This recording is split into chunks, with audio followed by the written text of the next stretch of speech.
đâu có Brady em miền hòa hiểu cao châu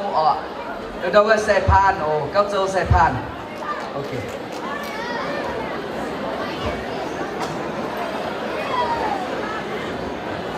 chiều đi kia liều xiên phui nhẹ thâu yêu lo nhà na sang hê với hậu xiên âu ni nó chiều phui với mai tê chiều đi nhẹ chiều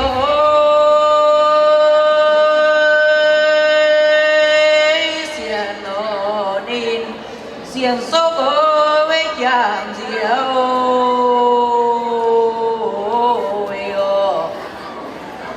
chiều ê với thu nà lò chiều đi nhé rồi ôi thua khi với xiên lò hàng nụ nâu giang yun tai với kia thi na bánh kia nhé tiểu yên lò đin về quê với tù già nâu yo lò nhà nuôi thêm dần tăng xe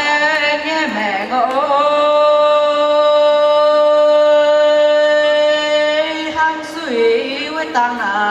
liều man phui yêu đi nó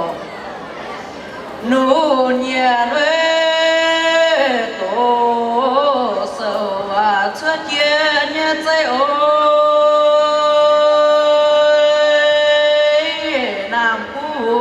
chiều lộ tình nhiều cú nâu hàng sáng ê tròn xin quang chia nhé chiều tìm lộ rồi mai sai ơi ya mai ơi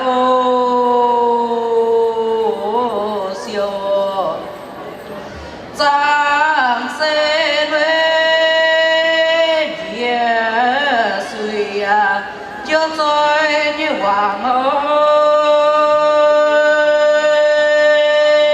cùng siêu cho lộ mưa tại đá mâu quê tôm chiêu chưa tụ chưa đá tụ xin dâu nhé piu ơi chiếc dê với bài lộ tài mai khu piu yang loạn với yang tu na chín nhé suy ơi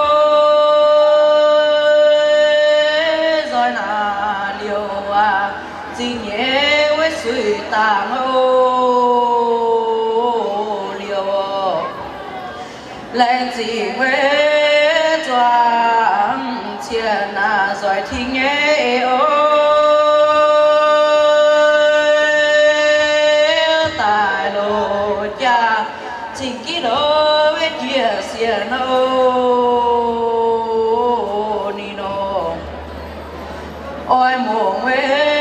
choàng tiền rồi tông nhé ơi hồ quý với mai lộ gì rồi quý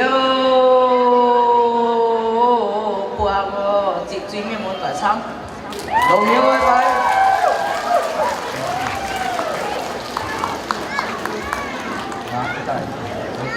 ok đèn tay quá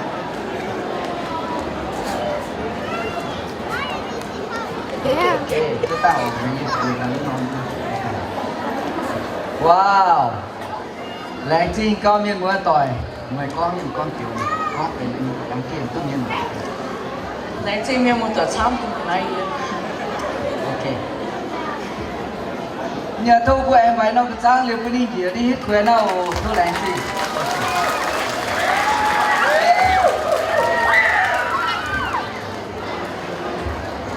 đâu vậy Brady Cáo à, mẹ ta căng tao. listen Can you come back up? Mày bố hai chia ra miệng hai thao bây giờ dùng A để nói dùng nha. Ok,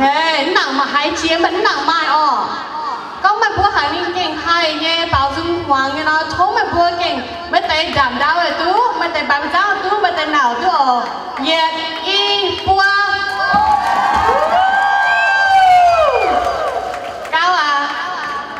yết gió tóm bà yến nặng hiếu tu vô viên nha, phải chơi trao đúng không? Dùng e này yến nặng hiếu nè, thông mày phan để quy bộ.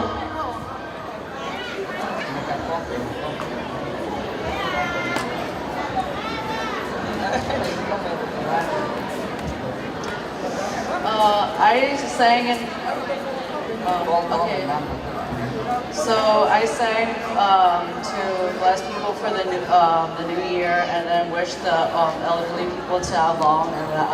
everlasting life, and for the young people to learn and have good career and education, and people that have business can like earn a lot of money during this year, and for like the 4 seasons they will have blessings from God. That's all.